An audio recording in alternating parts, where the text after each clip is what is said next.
Hello, this is Tomas Estrada Palma. Today's Hogwash report, we want to discuss Tucson, treason, bullets and words. First, Tucson. It's a terrible thing that happened down there, but if anything, it ought to show that the government can't protect you from dangerous people, not even yourself, although they sure try. The reality is the only person that can effectively protect you all the time is you. I know that may seem difficult to believe for a lot of people. If you're frailly built, a lady, an older person, very small, weak, how are you going to protect yourself? Well, the only way to do it is with a handgun. I mean, it's the most effective thing that's been invented for personal defense. And that's what we're talking here. We're talking personal defense.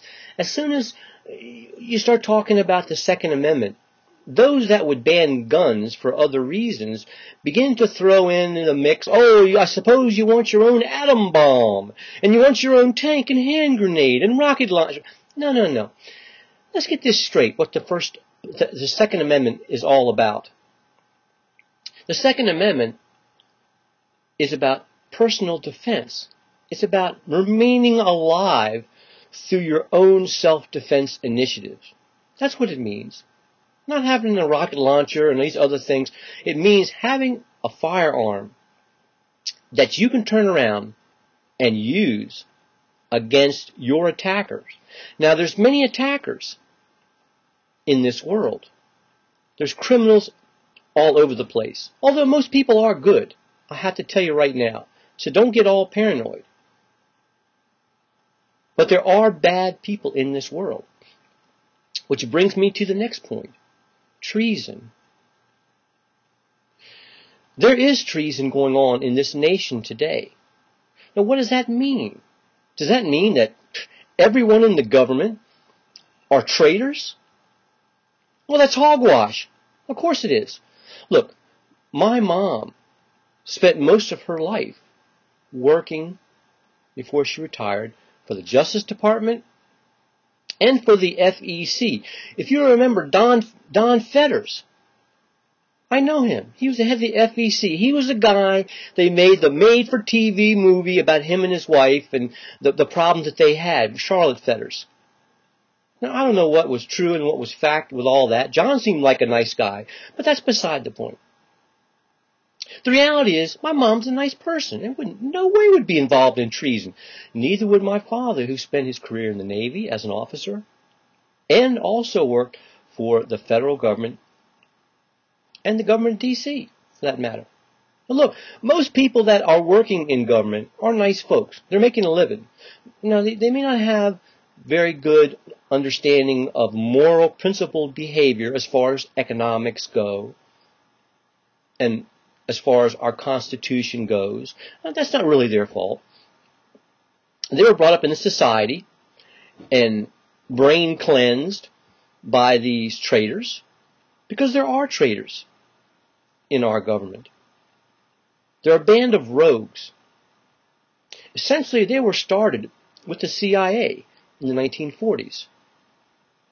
And the law, the way it is written, gives the CIA the right to do any damn thing they want to, any time they want to, in effect.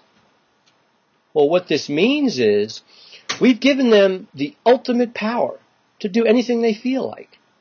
And they've taken it to its limit and committed treason against your country, which is my country. And that makes me darn angry. And it's why, as soon as this terrible thing happened in Tucson, immediately the antique media, the enemy networks, television, and also the national newspapers, began to try and tar and feather those who question the government, who feel like the government is their enemy, and talk of treason. The idea, of course, is to shut up people like me. Well, I can tell you right now, that's not going to work.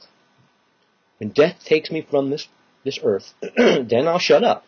at least, excuse me, live or situations like this, hopefully my videos and my words will keep speaking long after my death and tell the truth.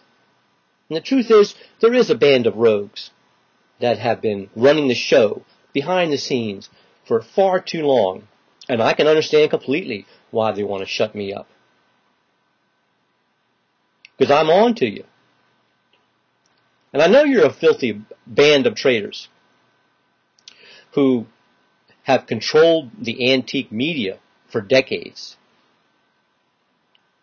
And immediately they started with this nonsense about we have to tone down the rhetoric because that's what made this nut pull the trigger and kill all these people.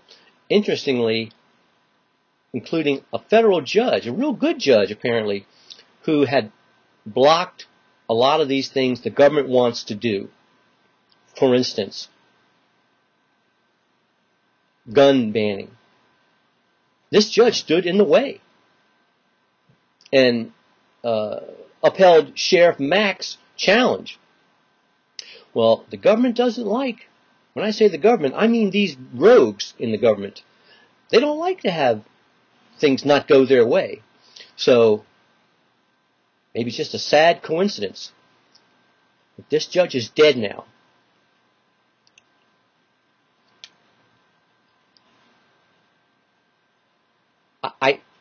I can't say what happened. I really can't. If this nut did it, or if there was an assist from the rogues within this treasonous government of criminals. I don't know. But that's not the point. The point is, everyone, not just the police and special people, like the modern day princes and princesses that they are, should have the right to defend themselves. Now, does that mean that I will rush out and get a gun the second there's no restrictions? And in Maryland especially, it's pretty tough. Not really. Not really. Because you have to know what you're doing when you have a gun. And it's like my buddy Randy. He shouldn't have been allowed to have tools. He doesn't know what to do with them. He's dangerous with them. He asked me to repair his windshield wiper on his Camaro. And I'm over on the driver's side trying to get the wiper off of there because the job required removing the wipers. And then I hear Randy on the other side going, "Oh, dang!" And I look over. This knucklehead has done cracked his windshield.